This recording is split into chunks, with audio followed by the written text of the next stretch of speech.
our match right now. But we've both tried. I mean, Mogus Martyr was really the standout card for those decks. That and Herald of Torment really impressed me. Yes. The rest of the stuff didn't really line up very well. The big problem was that just the deck didn't have a good 2-drop. That's a big problem, and also this deck takes a lot of splash damage from Dromoka's command because there's a lot of incidental enchantments. Herald of Torment's one of them, and some of the other bestow cards as well, but there's a very solid curve here. Our knowledge will be tested here. That is a Mardu Shadow Spear. Can't get that one by me, Brett.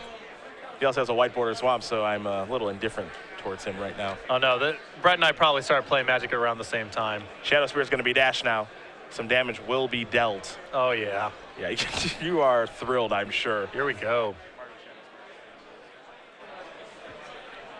Dennis, a much more normalized deck. Nothing too impressive going on here for him. I mean, he's just playing Obs on aggro. You're not going to find anything really notable in his deck. I mean, he's got a Herald of Torment, he's got a Tasker, of course, Siege Rhinos and all that stuff. So, you know, just sort of run-of-the-mill stuff. We'll see if this mono black aggro deck can really slide by what's going on here.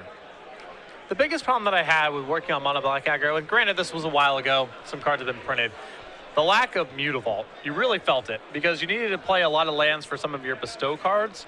But if you flooded out, there was nothing really to sink your mana into. Sure. Obs on aggro solves that with cards like Rakshasa Death Dealer, Fleece Main Line. It can board up to 5 mana cards. I felt with mono black aggro, I had no way to really fix that problem. But the curve of threats are definitely fine. I mean, I never felt like the creatures were bad. Here's a Fleece Main Line from Weinbrecht. We'll go back to Krodel. He's got a Sign in Blood. He'll target himself down to 18. He goes 2 cards on the way. Also, when I built this deck, Bioblight was a lot more popular. Bioblight's really rough on strategies like this. Now, it's more copies of Ultimate Price. It seems interchangeable, but you do draw 2 copies of the same threat pretty frequently when you're playing decks like this. There you do see the Shadow Spear. Whenever it attacks, each opponent loses a life. It can also be dashed as well. It is a warrior, and there are quite a bit of warriors in the mono black aggro deck. So what's going to end up happening here is, you know, the card quality is going to certainly fall in the favor of Weinbrecht. His card quality is just higher. By a lot. Krodel's going to have to maybe take more of a swarming approach in this matchup as he takes a draw step. Looks like Ultimate Price may have been the draw, which is very bad in this matchup for Brett, unfortunately for him. He split his 2 mana removal here. 2 Ultimate Price, 2 Bioblight. This is definitely a Bioblight matchup. Yeah. The Bioblight is on a severe decline. We're going with the Strike Leader now. And I have lost to this one before. It's a real pain in the butt, to say the least. You see Dennis is going to take a look at it. Now Brett's going to attack with it. He will get a 2-1. Look at him coming ready with the token. That is very smart of him. Well, he knew that our feature match area may not have this card at the ready. Yep. You know?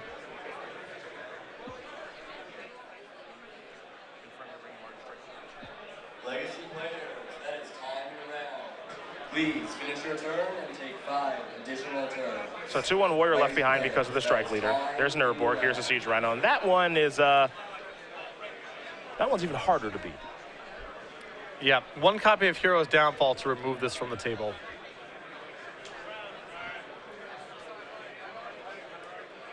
You saw the Strike Leader. Whenever it does attack, you get a 2-1. And the thing about that card, I lost that card in Limited, actually, where it just kind of went uncontested. Yeah, you lose the game if they're able to attack twice, basically. Pretty much. Oh, baby, the Bloodshin Fanatic. Seeing all the hits right now. Dennis going to take a look at that. We'll do the same. This is actually an Adam Prozac favorite. The Bloodshin Fanatic? Yes, it is. A former Open Series superstar. He loves this card. Sacrifice another warrior creature. Target player loses X life, and you gain X life, where X is the sacrificed creature's power. Now, keep in mind, sacrifice another warrior. So now what Brett can do is attack with a Strike Leader, get a trigger, and then sacrifice it. So we get a little bit of reach in here. But you can kind of just see where, you know, the idea of what he's trying to accomplish is obviously pretty good, but, I mean, that's a Siege Rhino on the other side of the table. Yeah, Siege Rhino is a bit of a grind for these kind of strategies. I found that out myself when I was messing around with these kind of decks. Weinbrecht will draw a card. Siege Rhino and Fleece Main Line on the battlefield.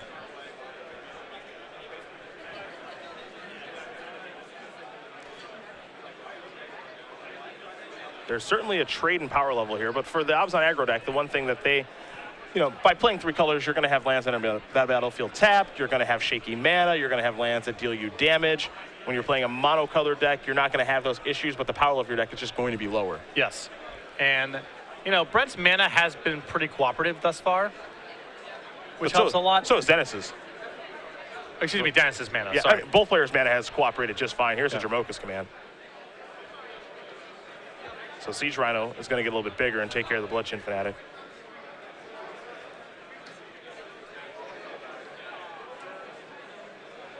We'll see what's next here for Weinbrecht. He'll go with another Death Dealer and pass the turn back. And Brett has been sitting this entire game on Mogis' Marauder, and Dennis has sort of incidentally done a very good job of playing around it. I don't know if that card's necessarily on his radar, but Siege Rhino's been back on defense, and now post-combat he has a Death Dealer. Death Dealer's very good in this spot as well, just another black blocker. Well, here's Mogis' Marauder.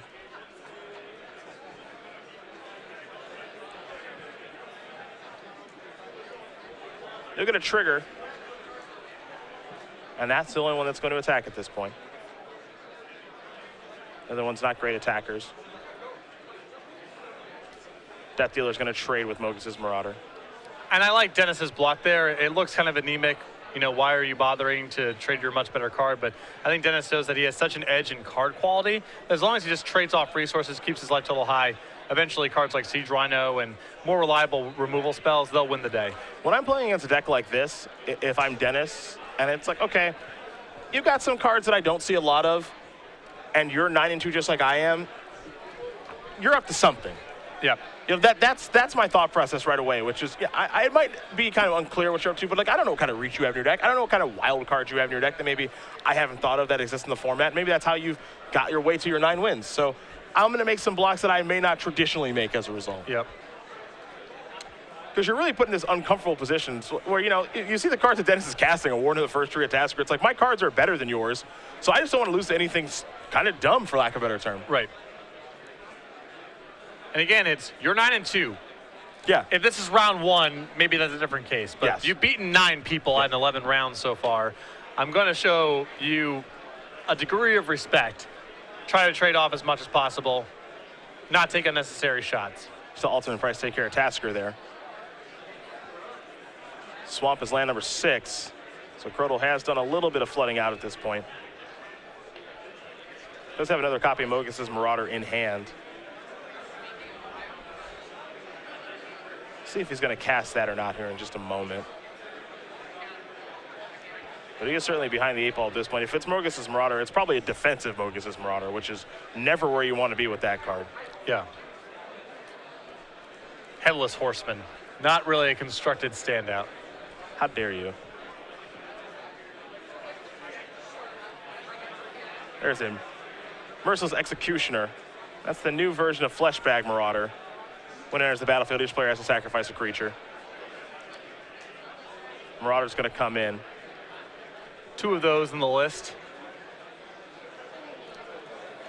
6-12 at this point. Weinbrecht will draw. There's 5 mana.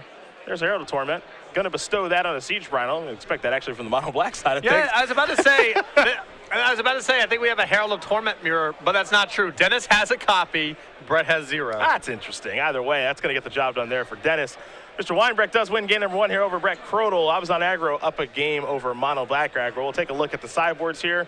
I want some spice from Krodel's deck. It's actually not, the sideboard's not super spicy here. There's a Damnable Pack, 4 copies of Thoughtseize, 2 Duress, a Virulent Plague, 3 copies of Self-Inflicted Wound, and 4 Master of Feast. I like Self-Inflicted Wound a lot in the matchup. I'm actually surprised that there aren't 4 copies in Brett's sideboard, because that just seems like the most powerful sideboard card in the format for a mono black aggro deck. But the 3 copies are a good starting point there. Once you get past that, I'm not a huge fan of the discard in the matchup, and I don't think Master of Feast is a tenable card against a deck with this much removal and Jamoka's Command. Master of the Feast, Jamoka's Command has just pushed a lot of cards out of the format. Yeah, and you can see Brett's deck for playing mono black aggro, he is extremely light on enchantments, and that cannot be an accident. Yep. I think that he's aware that Jamoka's Command is already going to be pretty powerful against him, and if he just happens to be throwing enchantment creatures on the table, he's going to get chewed up by that card. On Weinbrecht's side, he's got 2 Duress, 2 Ultimate Price, 3 Self-Inflicted Wound, 3 Drown in Sorrow, 2 Wingmate Rock, 2 Nissa World Waker, and a copy of Elspeth, Sun's Champion. I'm definitely down with the 2 copies of Ultimate Price and the 3 copies of Drowned in Sorrow. Those seem really easy. Wingmate Rock is a pretty powerful way to top off the curve, but it is 5 mana, and if Brett's interacting with you, he's killing all of your creatures. So it is a risky card to sideboard in. I'm not sure if Dennis will do it. Definitely the removal comes in, though. I mean, the more removal, the better. Exactly. Elspeth is also a card that may come in, but Elspeth is really bad against Mogis' Marauder. If you tap out for Elspeth against a board and your opponent has Mogis' Marauder, you die a good percentage of the time. Yep. So it's not as good as it appears, but Wingmate Rock locks out the game once you start attacking. So, and 5 mana versus 6 is a big difference. These players will shuffle up here for game number 2. In the meantime, we will talk about the Star City Games newsletter. It has been revamped, and it is your source for Magic the Gathering news. Everything Star City Games related here is available here. There's matches from the Open Series that are picked, some articles that are selected by Cedric that he encourages you specifically to read, exclusive deck lists and advice from some of our premium columnists like Brian Brondoin, Todd Anderson, Brad Nelson, many others, and an exclusive cardboard crack comic. Best of all, free to sign up. You know, over starcitygames.com/newsletter. Get signed up right now. We will have game number 2 underway here for you between Brett Krodel and Dennis Weinbrecht in just a moment. But if you are joining us, it is Cedric Phillips and Patrick Sullivan, along with Nick Miller in the sideboard and the rest of the SCG Live crew. We are here in Baltimore watching our last standard tournament with Dragon's Dark Heroes, the newest set. Very excited. This format's been great, but we are definitely excited about Magic Origins. A lot of cool cards coming down the pipeline. Yep. It's going to be really fun to cover that first Open in Chicago. Are there any cards that you would like us to talk about at home at SCG Live? Hashtag SCGBALT. As we've gone over all 5 Flip Planeswalkers over the course of 2 days. Some new cards have been spoiled as well. A certain totally busted 2-mana fish. We'll be talking about that one soon enough. Patrick is pretty happy about that one. Patrick got a little riled up about it. I don't know if happy is necessarily the right word for it. I think you're happy. I very rarely go, whoa, what is up with this thing? And there's a certain 2-mana fish that I saw yesterday. It's a pretty good card. That made me go, whoa, what is going on with this thing? Pretty good card there. Some reprints like Goblin Pile Driver. Definitely splashy. Yep. Exciting card to bring back. Some new cards like Honored Hierarch. One of your favorites. We know. Yeah. We know. We learned that yesterday. You're very passionate about Honored Hierarch. Right. Krodel will be on the play here, but it looks like he's going to take a mulligan. I think he sent back 5 lands and any 2 spells in his deck, which is a mulligan. I would mulligan that hand. That's too many lands. Lands, 21 swamps. Love it. Straightforward mana base. Got to respect that, right? Looked like they were all revised in 4th edition. Brett looks like he's probably about my age. We probably played with a lot of the same decks, I'm willing to bet, back in the mid-90s. Are you calling Brett old? I'm just saying he looks about, it just depends on how you define old. I'm just saying, based on the lands, I'm guessing. We both played in standard tournaments with Force of Will and Thawing Glaciers. That's all I'm saying. Nice. We have probably both bloodlusted a ball of lightning in our lives, is all I'm saying. Even I've done that. Yeah. That's 10 damage. We both giant growth in Elvish Archers Very in our nice. day. Very nice. That's all I'm saying. How Magic was meant to be played. Exactly. Did you play Chandelar when you were younger? Of course. Okay, It's the greatest game of all time. I just wanted to confirm. I had a feeling the answer was yes, but we've never had that discussion. If there was a Chandelar Pro Tour, I'd quit this and go play that instead. Have I played Chandelar? Kind of questions that. I still play Chandelar. Hey, Watsy, if you guys want to make millions, make that an iPhone app. Just saying. Yeah. Just make that an iPhone game. I'll take my cut whenever. Brett gonna take another mulligan here. No, but seriously, make that an iPhone game. Yeah. You think I'm kidding about it? Do you think that's a joke about Chandelar thing? No. Used to play a lot of Chandelar back in the day. Now, fortunately for Brett, his deck can run pretty land light. Mulligan to 5 is not necessarily all doom and gloom, but it does mean that if Dennis just has removal spells or, heaven forbid, Drown in Sorrow, it's going to be really hard to win. It's probably over then. Temple of Malady is where Weinbrecht will start.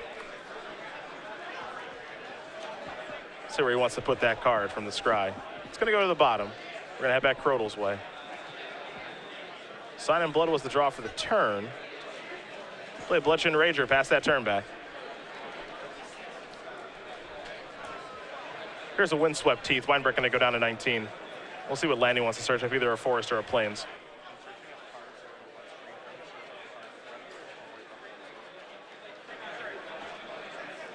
Basic plains.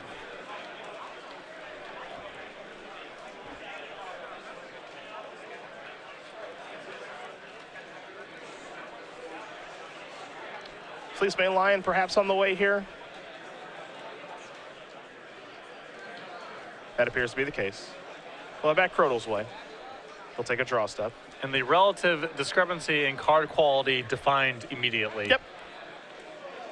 Here's a Sign in Blood. Krodel will target himself.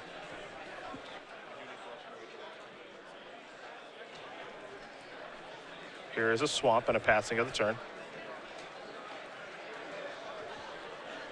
Temple Malady. A Scry here from Weinbrecht. That top card will go to the bottom. Fleecemane Lion going to come into the red zone. Krodel will go down to 17. And now here is a copy of Ultimate Price. So 17 all. Actually 15 for Krodel due to the Sign in Blood. Here is a Swamp. What's next here for Brett? Merciless Executioner will allow those cards to trade. But Brett can't really win by trading. Yeah, not so much. There's a Windswept Teeth. Particularly on 5 cards. And a Fenza has shown up here for Weinbrecht. Mardu Shadow Spear, the draw there for Krodel. Here's Sign in Blood number 2. He's going to go down to 13, get a little deeper into his deck. A decent card, undoing mulligans, but that's about all, unfortunately. There's a Thoughtseize. Show you a hand of Wingmate Rock and 2 lands, so okay, that's something. It's the best that Brett can help for. Yeah. A high impact spell he gets to take with the Thoughtseize and 2 lands. Hope that Dennis draws some lands here. Maybe he can steal this one. Self-inflicted wound. He's got 3 copies in the sideboard. That would be a pretty good time. Yep. The problem now is he's just behind the damage race because of the Thoughtseize and the 2 copies of Sign in Blood. Sure. And Fenza could be good at this game just by beating him up. It's a 3-turn clock right now. Yeah, Shadow Spear the play and then the passing of the turn.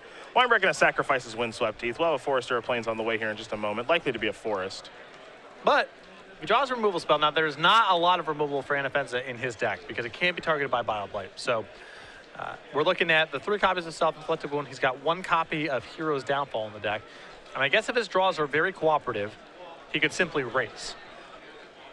Basic plains the weapon of choice here for Dennis. But given that Brett mulligan to 5 here, he's got a shot, you know? He's getting to play. Yeah. Dennis will take a draw. In comes Anafenza. Krodel going to go down to 7. Windswept Teeth pass the turn back, so not a creature. Krodel will draw.